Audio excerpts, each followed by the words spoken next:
All right. Hello, everyone. Thanks for having me here. I'm honored to be in Italia and talking about ManiaPlanet. So Nadeo, just a quick recap of who we are, what we do. Nadeo is a studio that has been independent for 6 years, from 2003 until 2009, before integrating Ubisoft, with the goal of developing ManiaPlanet. So ManiaPlanet is a PC platform.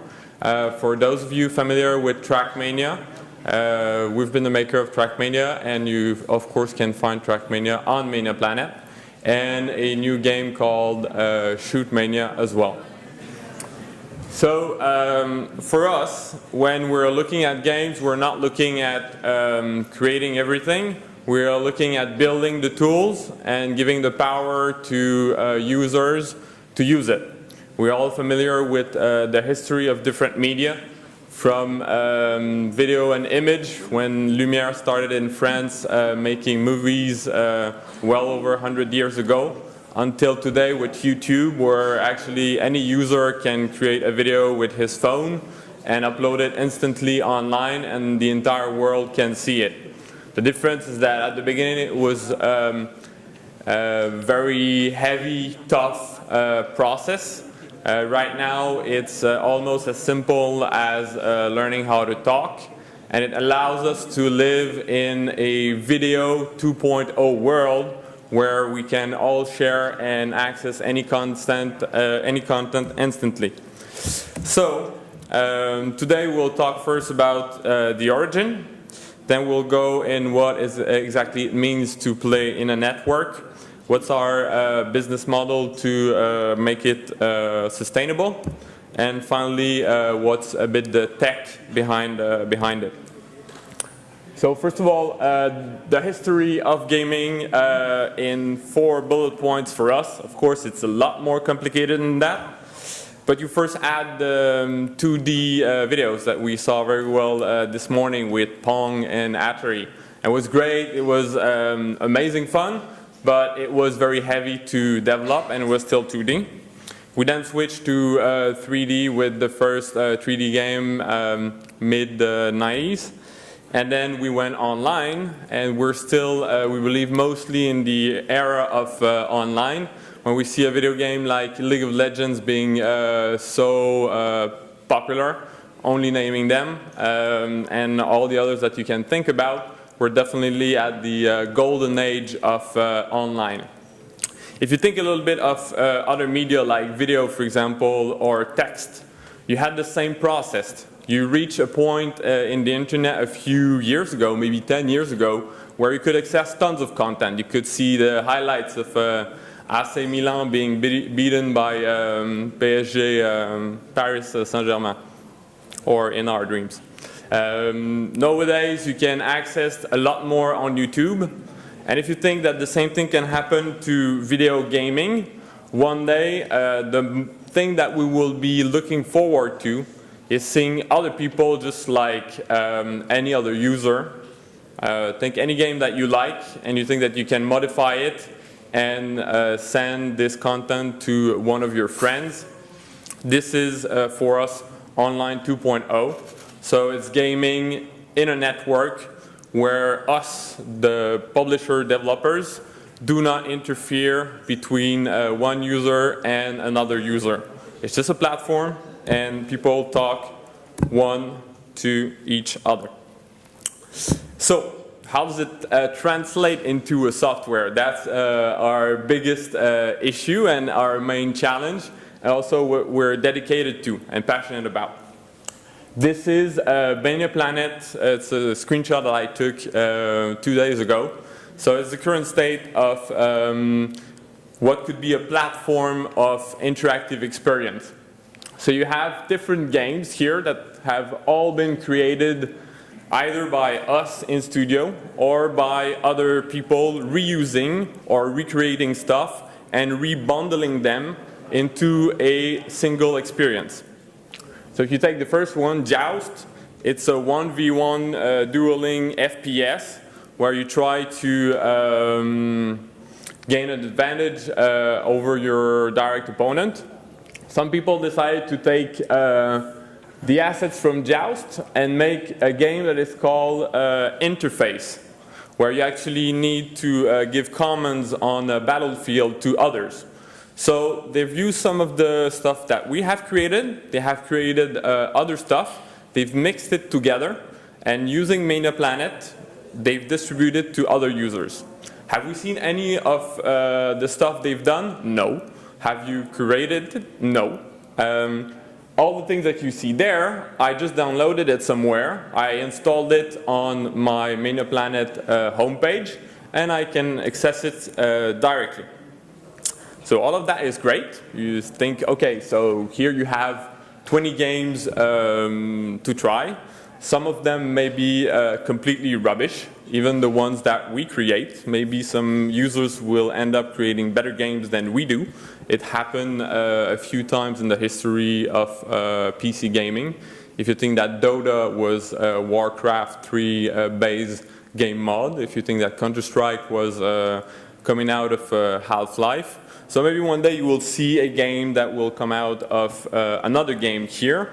And we want to make the best ecosystem to allow people to do extremely quick iteration. We believe that as gamers, we're very intelligent and we all know what is a good game when we try it. Some stuff may not be polished. When you first went into Minecraft 2-3 years ago, it maybe wasn't as polished as it is right now.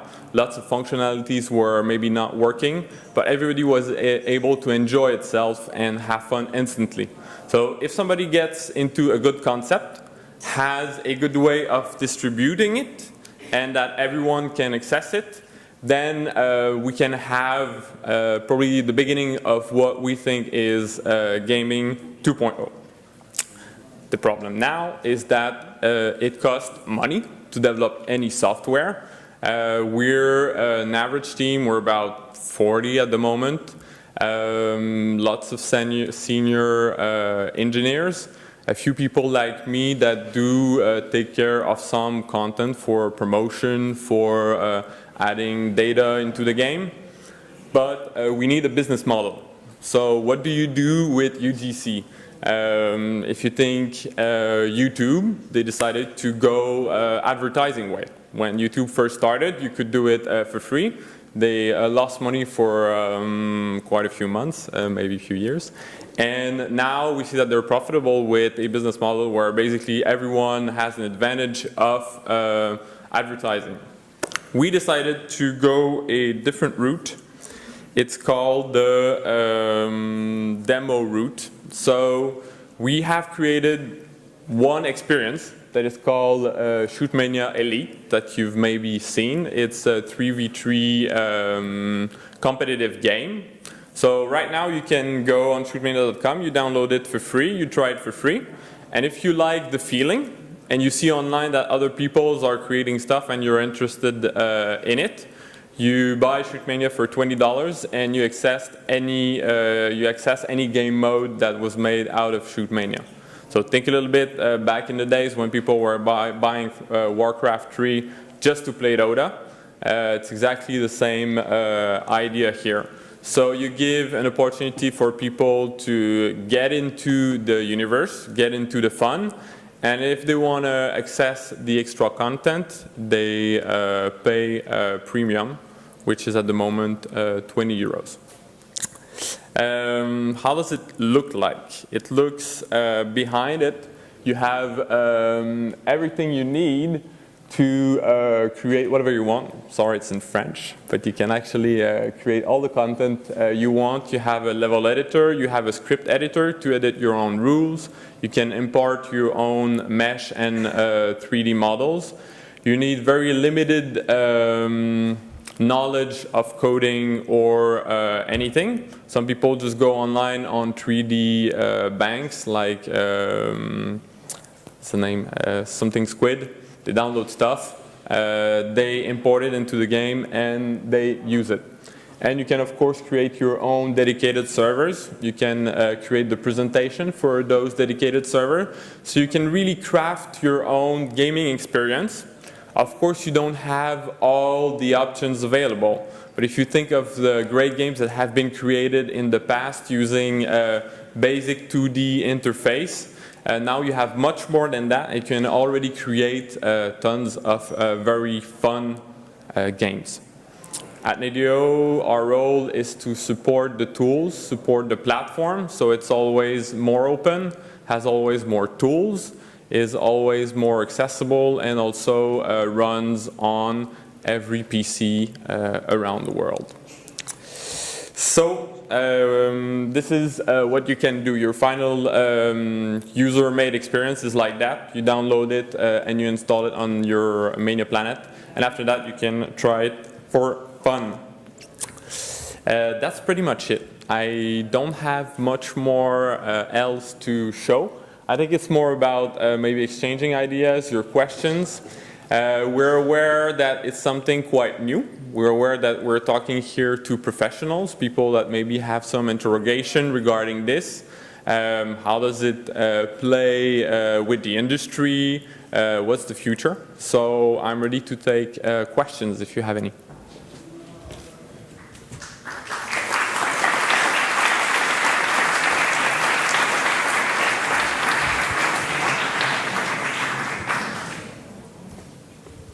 I have a question.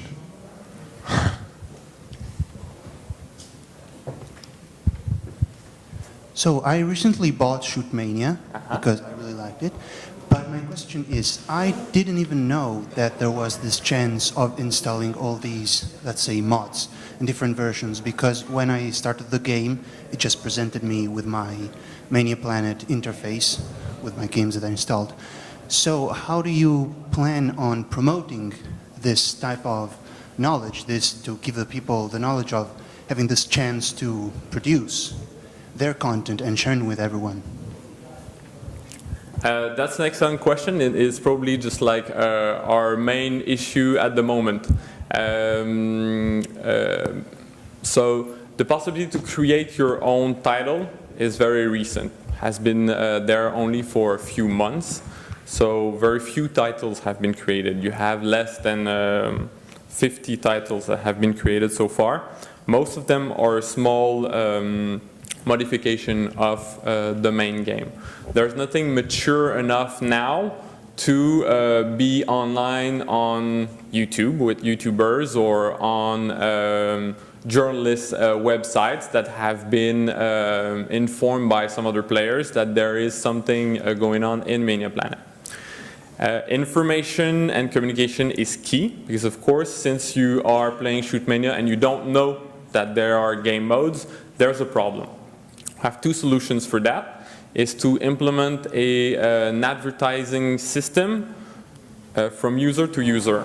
So let's say I created a game mode that's called Mr. Bob Ultimate Insta-Game mode.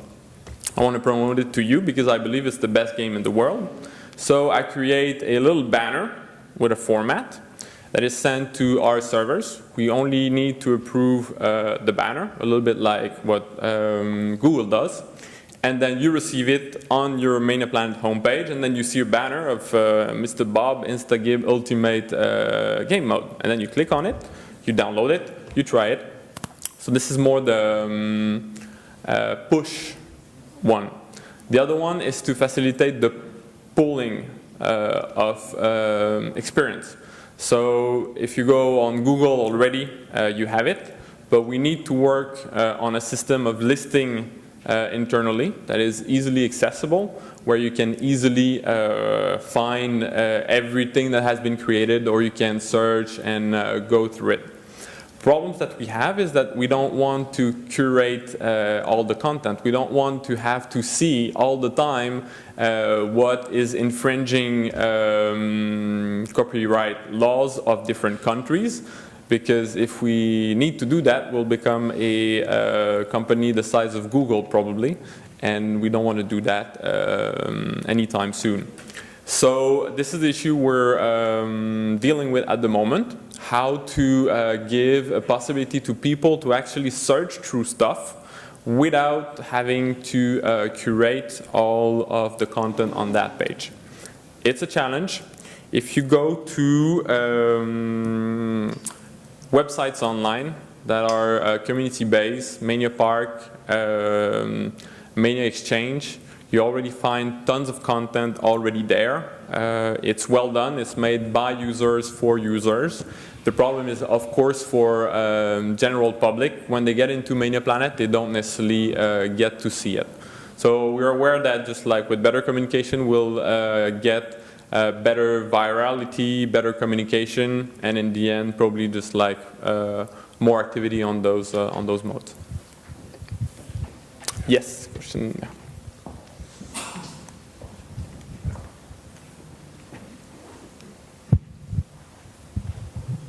Hello? Hello. Well, always a bit weird about microphone, sorry. I have two questions actually. Both of them are actually pretty difficult ones. How do you treat the subject of IP? Who owns the intellectual property of the actual things that are created by the users? Because, for example, you made the example of Dota, and the big reason League of Legends is called League of Legends, it's not called Dota 2, is that because at the time the name Dota was owned by Blizzard. It had to be bought by Valve. It had to come Valve and say, we buy the name, and that's the whole reason Blizzard is so angry at them and everything is how it is right now. The Dota war, yeah. Yeah, pretty much. The idea is, who actually owns these game modes? Is it yours, or is it the creators of these modes? Could they, in the future, just say, okay, we're going to go and make our own game and take all the assets that they had from your platform and say, okay, this was ours in the first place? Or is it actually belong to you? So as any company in the world, all the content not any in the world, but let's say at least those in France and in Italy, as far as I know, we're of course owner of the content that we do create. So if you use the ShootMan or the TrackMania² Canyon car in one of your game mode, it does not belong to you. You're authorized to do it because it's the software and it's how it's being done. That said, if you use all of the assets that you would develop an original idea, let's say a revolutionary shooting game, and then you decide to take this idea outside of ManiaPlanet, with your own data, so with your own character design, your own images, your own texture, you own everything, and that you're doing it on a different engine, I don't see how we could be owner of that. I mean, it's like, think Microsoft Word. It's a good thing that they're not owner of everything you write on that software, otherwise they would be extremely rich. Same thing for Excel. So it's more a tool for creating stuff. If you use the image of Excel or Word, for example, you will be probably taken to court, because I heard that Microsoft have good lawyers, but not if you use the content you've created yourself inside of their software. Those are the great lines. I'm not a law specialist. We've never had any issue. It also helps that for the moment it's we have no plan to make it commercial in any way. So if you're creating something in ManiaPlanet, it's because you have passion for gaming and you want to exchange with other users. So normally less money equal less bad relationship with other people. Does that answer the question? Okay. Anything else? Hi. Lately you invest a lot with a famous YouTuber, as seems to... With the, I'm sorry? With some famous YouTuber, with the ShootMania promoting and so on. Did you actually think it paid off as a way of promote ShootMania? Yes, we've started the the question is, do we think it has paid off all the development we've made so far? If you think it's a good way to promote ShootMania and the gaming platform. Yeah, I think ShootMania as a first FPS for Nadeo is a good one. I think it has been also a good opening on probably a new segment of gaming. Since before people were only racing in TrackMania, now they can race and shoot. We have growing numbers since we've released the demo 2 or 3 weeks ago. Of course, you always hope for higher numbers, but there's good activity online, so it has been overall extremely positive. That said, developing an FPS is always a lot of hard work. So yeah, it has been a challenging but rewarding process.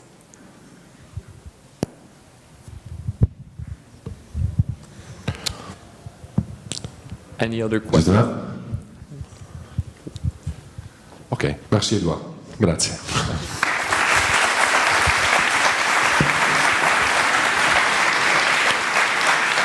La sessione mattutina della GDS finisce qui, ci fermiamo un'ora, ci troviamo alle 14 per ricominciare con gli ospiti pomeridiani. A dopo, grazie.